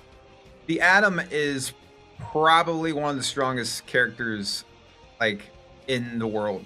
And I know this is weird me saying that, right? Because he, like, oh, he kind of seems useless, right? All he does is shrink. But, dude, the guy can shrink stuff and people with him, right? He can shrink things. Like, he could shrink a grenade, right? And plant it inside of, like, Superman's head or something. Like, it's really insane what he can do. Like, and you saw what he did in Blackheart. He was the only, like, the nanomachines were basically gonna kill everyone. They were gonna take over the world. Nothing could stop him. But the Atom was like, yo, I'm gonna go in there and, like, give it a heart attack. We just like, what? Yeah, the Atom just beat it. And dude, he could go inside of you and do that to you. You know? Like, it's insane. Like, he's definitely not, like, super powerful or anything. Like, I don't think he could beat Doomsday.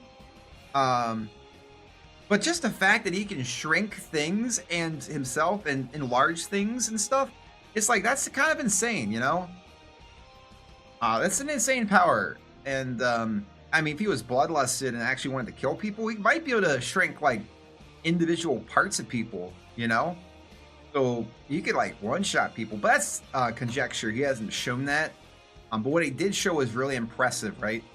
Now, he gets beaten by Galatea as well, because he and Steel were both working on trying to get the power back up and running in the Watchtower. However, I think he got blindsided. I don't think he really, because when you're that small, you probably don't see stuff the same as you do when you're big. Plus, Galatea is, like, super fast and whatnot. I don't think that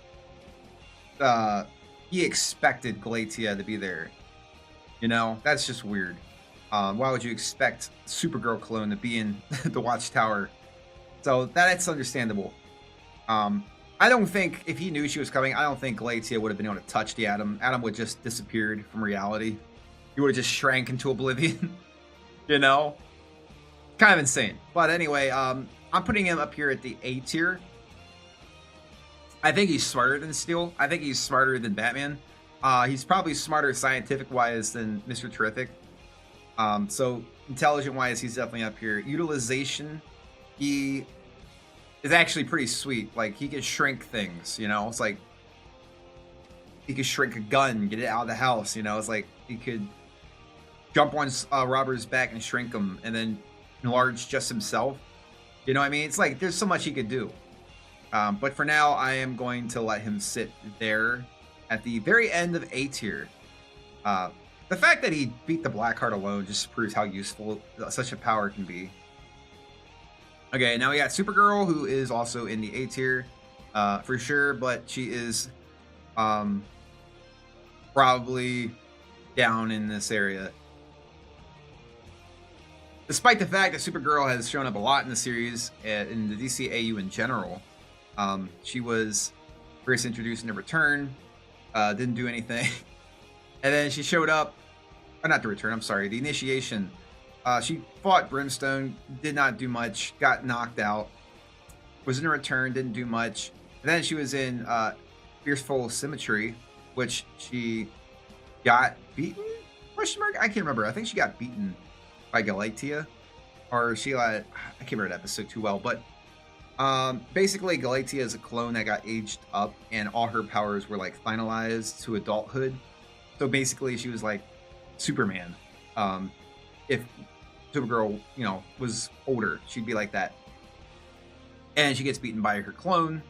And then she fights her clone again and manages to beat her by using like a power converter to electrify her, which is like the power converter of the entire Watchtower. But she's not stronger than Galatea, and I don't think she would be able to beat Etrigan or Wonder Woman. Definitely not Captain Atom. Definitely not Aquaman. Red Tornado would just suck the air out of her. And then Orion would probably just, physically beat her. Green Lantern did beat her in the episode where they went to the future and met the Fatal Five, which is the name I forgot about, and the Legion of Superheroes. The Atom probably could also beat her, but because he got beaten by Galatea, and Galatea is a clone of Supergirl, I am not giving that win to him. Like he could probably smuggle some kryptonite into her head or something, but yeah, I think Supergirl, like, after the episode where she went to the future, I think that's like her strongest incarnation. She probably would still not be able to beat everyone on the A tier, but she's in the A tier for sure. For sure. Green Lantern stated that, or not Green Lantern, I'm sorry. Brainiac 5 stated that she wasn't strong enough. Or wait, I'm sorry. I can't remember who stated it. Someone stated that Supergirl was not stronger than Green Lantern. He was the strongest of the group. And I think that's still true. I don't think anything's changed in that scenario. Wonder Woman is just a better combatant. Supergirl might physically be slightly stronger than Wonder Woman, but Wonder Woman has been alive way longer and just knows how to fight better. All right, next we got Vigilante, which I feel very confident putting Vigilante in the E tier, I think. And why is because he's one of the best shots in the series with a gun. And he also has a bike, which he can use as an explosive somehow. But no, in all seriousness, like, he's no slouch when it comes to combat, like hand-to-hand or otherwise. Him and Deadshot are like pretty similar in a lot of ways. I think Deadshot might be slightly better of a shot in general with anything, but in terms of revolver, Vigilante is really good with a revolver. And he was, again, one of the MVPs of the Patriot Act episode. Physically, I think he'd probably be able to beat Huntress in a fight and the question for sure. Although Dove probably could just dodge the bullets. I think Dove's that fast. And Our Man probably could also do the same. So I think Vigilante stops here. What keeps him from going any higher is the fact that he does just use bullets, which bullets are really slow compared to everybody else in this list. So I don't really see him doing a whole lot other than shooting bullets and being on the side. It's really not the best character to be in the Justice League, but to be fair, he's still better than the Crimson Avenger. Next, we got Vibe, who did not do much at all in the series, so I don't feel comfortable putting him really anywhere except here in the implied power.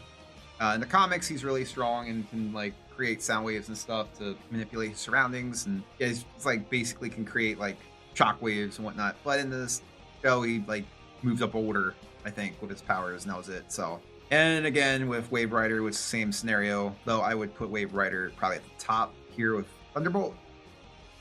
Actually, here, let me organize this a bit better. If Sandman is intangible, though, he probably should go up here. Okay. So the implied power, I have Thunderbolt, Wave Rider, who in the comics was able to time travel, and the generic superhuman powers and whatnot. So I think he probably should go up here in the implied power. It's a shame I can't put him on the list anywhere. That'd be sweet, but. And then next we got Vixen, who is definitely in the C tier camp. Let's see, let me think. Vixen. What did she really do? Let's see. She can turn into the spirit like she can gain the power of the spirit animal. The strongest spirit animal she can turn into, I think she showed on screen, was a elephant. You know, and it ran through Solomon Grundy. Didn't do anything to him, but it had the strength to like run him through a bus, I think. So that's the strongest she can get, is an elephant. But at least that was shown in the show. She has some other really neat abilities where she was able to heal her broken arm, or at least stabilize it, using a snake. She didn't really seem to be able to fly. She could turn into a cheetah, which makes her run really fast. Chameleon, I think that makes her invisible. I could be wrong. But basically, she can just harness any power of the animal kingdom. I would argue that if all she has is an elephant and maybe like a rhino, then like she's definitely not beating Stripe, because Stripe knocked out a rhino. So yeah, but yeah, like in terms of like usefulness, that's still pretty useful, right? You know, like S, A, B, and C tier, that's all like heroes you would, you know, you wouldn't cry about if they showed up to help you, pretty much. You know, like that's still pretty useful, and I think she could probably beat Green Arrow with her animal powers. Ah, man, but could she beat Booster Gold though? I don't know about that. Hold on, let me think. Hold on.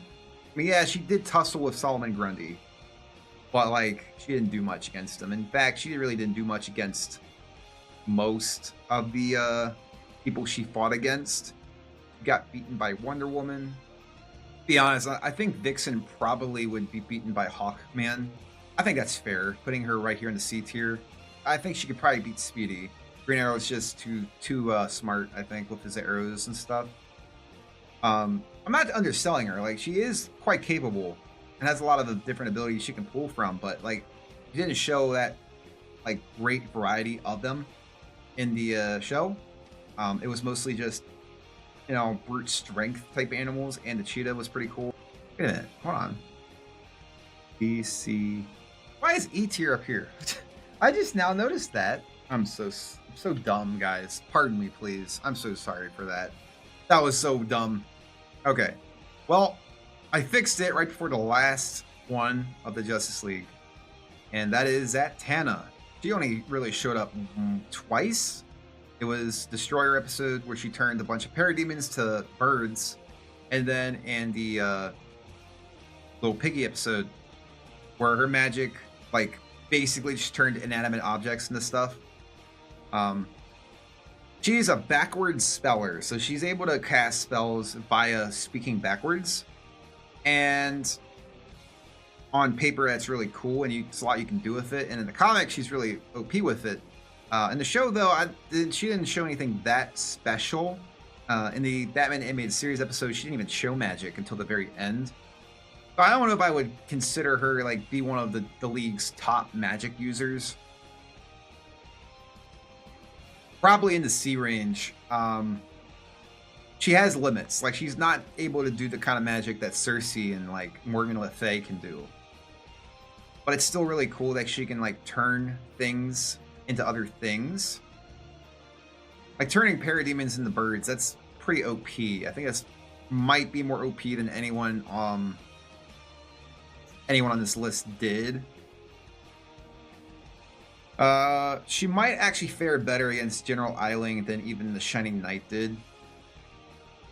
Alright, let me just see. Does that look okay? I might put her in the C tier. Because, like, she's not very skilled, right? Like, she's not gonna fist fight somebody, and she doesn't have the speed to dodge stuff in the show. But, like, the utilization of her backwards spelling, it could really be interesting seeing what she did with it. You know, like in a combat scenario against someone really strong. Like, maybe she could turn, like, the gravel to mud or something. Her biggest feat, though, is turning parademons into pigeons. Or doves. And wait, no, hold on. I think she shot him out as a laser beam. I don't know, but it's pretty impressive considering that, like I said before, they used to be kind of a nuisance for Superman the Animated Series, Superman. So just kind of like, you know, finessing a bunch of parademons is pretty impressive. Plus, I think she was sent alone to fight parademons somewhere by herself. I think she's probably in the top tier of the C way, the C tier. See, who could she could probably turn the Shining Knight sword into like something else, maybe not. That's Merlin magic. I don't know. His armor might be immune to her magics. Hawkgirl's mace definitely would be. Batman knows her secret. You just gotta close her mouth, so he could beat her.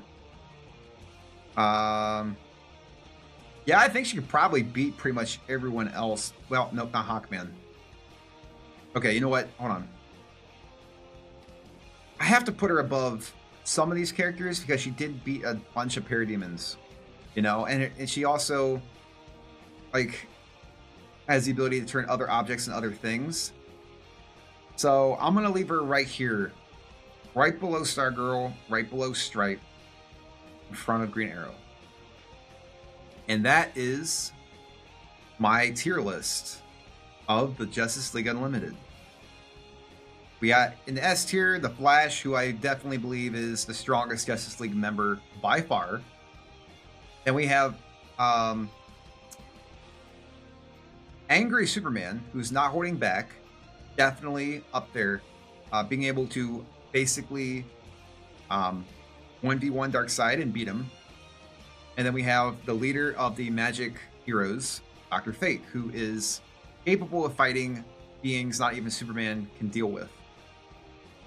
I think Dr. Fate is definitely in S tier, definitely because the Green Lantern Corps even threatened them. It's like, yeah, like not even you can stop all of us. You know, it's like, okay, they are acknowledging the fact that he's a threat, you know? And then in the top tier, the A tier, we have Martian Manhunter, who I definitely believe is the strongest non-S tier of the whole Justice League. And honestly, it could even be argued he is an S tier himself. Hard to say. He's definitely up there in terms of his psychic powers. And then we have Captain Marvel, who gave one of the best fights to Superman in the whole series. They actually managed to hurt him and was able to take on Superman foes like the Parasite, no problem. Then you have Metamorpho, who basically took out the entire original 7 Justice League members with real no contest. He's up there as well. However, because Captain Marvel beat Parasite, who absorbed Metamorpho's power, I don't feel safe putting him above that. And then we have Green Lantern, who Metamorpho beat. Green Lantern being one of the strongest Green Lanterns in the Green Lantern Corps. Beat Supergirl, so he's above that tier for sure. Then we have Orion, who I believe is definitely capable of fighting Darkseid and Doomsday tier characters, considering he fought Darkseid. Green Tornado, who basically beat 3 Wind Dragons, who one Wind Dragon was enough to give Superman a hard time. He has mastery over winds like no one else. You got Aquaman, who is every bit as strong as Wonder Woman and actually beat her in a fight. Mastery of the ocean, has a trident that is so powerful that Dr. Fate needed it. And then you have Captain Atom, who was able to hurt Superman using Red Sun energy and was strong enough that the world government, or the, not world government, the US government thought he would actually be able to stand a chance against Superman. Wonder Woman, who basically is, you know, she proved herself, like, over the course of the entire series as being one of the strongest members. Etrigan being one of the strongest magical members, and then you got Supergirl, who is one of the strongest beings on the planet. And you got the Atom, who can basically manipulate size as a power. And then in the first and B tier, we got Steel, who designed his armor to fight Superman-level foes in case Superman ever died, and to help him out. You got Dr. Light, who can manipulate light, fly as fast as light, and shoot light beams. The Elongated Man, who can stretch and just do a lot of stuff with his form. Black Canary, who is stated to be able to kill people of Atomic Skull's level, close range. Atom Smasher, who is basically a better version of Long Shadow. You got Long Shadow, who is capable of taking punches, or not taking punches, punching Bizarro, or slapping Bizarro. I can't remember which one. Ice, who can make lots of ice. Fire, who can make lots of fire. Aztec, who has all kinds of different abilities that were never shown. but for some reason I have him way up here when everyone else is down here. I don't know why he's up here actually. Honestly, I'm gonna move him down here because he did like nothing. His really cool like scanning abilities are really cool, but like he's probably not that high up. And then Starman, who did an impressive starburst thing. Then you got Batman, who definitely leads the C tier for sure. Like Batman is the guy, you know, the guy. He's the master of buying time. Like that is his thing. That's all he does is he buys time. You know, Batman is definitely one of those characters where it's like, oh my god, Doomsday's here. You know, like the Royal Flush Gang's here. The Annihilator's here. All these things are here. Someone needs to come and buy us some time for Superman. It's like, oh, well, Batman's coming. Oh, sweet, you know? And you got Hawkgirl, who has a magic mace that can disrupt magic, has inhuman strength. Flight, got magic, or Shiny Knight, who has a magic sword and magic armor, who can hurt people like General Wade Eiling, and it seems to bypass their ability. You have Stripe, who is a mecha with superhuman strength and different armaments. You got Stargirl, who has a like indestructible star rod, which can do light constructs and star beams. Katana, who is a backwards speller who can cast spells speaking backwards. Green Arrow, who can shoot trick arrows. Mr. Terrific, who's really intelligent and has trick spheres. Booster Gold, who can fly, shoot energy beams, force fields. Rocket Red, who is another mecha who can shoot beams and like bullets.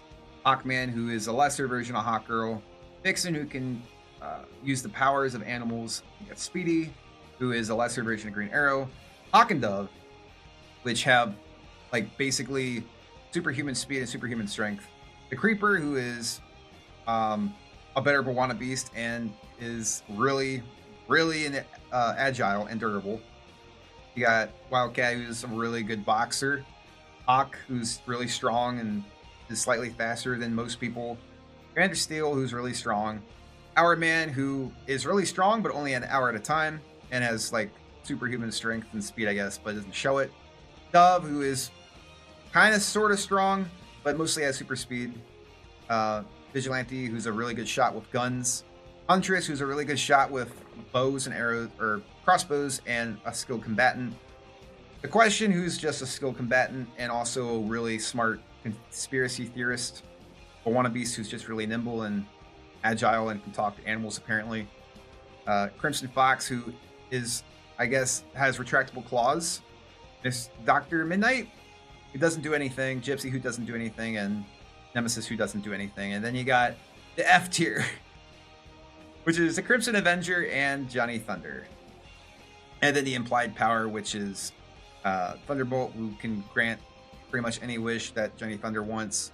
Wave Rider, who can go back in time and manipulate the time stream and has like energy powers and super strength stuff.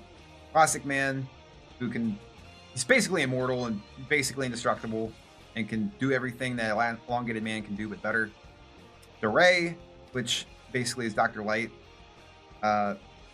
Obsidian, which is basically a shadow version of Green Lantern. Aztec, which basically has like a billion different scanning powers, and then your run-of-the-mill super strength, light and stuff. Sandman, which I believe this version just has sleep gas, but if not, also can turn his body into silicon, like sand, which is pretty sweet. Blue Devil, which basically just is a lesser form of Etrigan, and then Vibe, who can like manipulate sound. But yeah, that's that was a very long video. But yeah, this is it. This is my tier list. Let me know what you think in the comments below. If you think certain characters shouldn't be as high or certain characters shouldn't be as low. Also, let me know if you would like to see more videos like this in the future. I'm thinking about doing just the strongest characters in general in the DCAU. Also, the strongest villains in general in the DCAU. Maybe you'd like to see some of these done with Teen Titan characters. That show's really cool too. But anyway, yeah, this is my tier list. I have Flash, Superman, and Dr. Fate being the strongest Justice League members. This was a lot of fun. I've been meaning to do this for a while, but I've been putting it off because I knew how long it was going to take. Also, I had to be in the mood. But I've been reading and watching a lot of Justice League content lately, so I kind of got in the mood, you know? But yeah, this is definitely probably like the funnest video I've done in a long time. I think C probably is like where the majority of the Justice League members fall into. And I don't even know why these two members, like, I know why Johnny Thunder is there because it's Thunderbolt, but like Crimson Avenger, bro, what the heck, man, you know? Anyway, but yeah, this was a lot of fun. Make sure to like and comment and subscribe if you, want to see more content like this. And until next time, this has been Tender Chicken Guy, and I will see you guys then.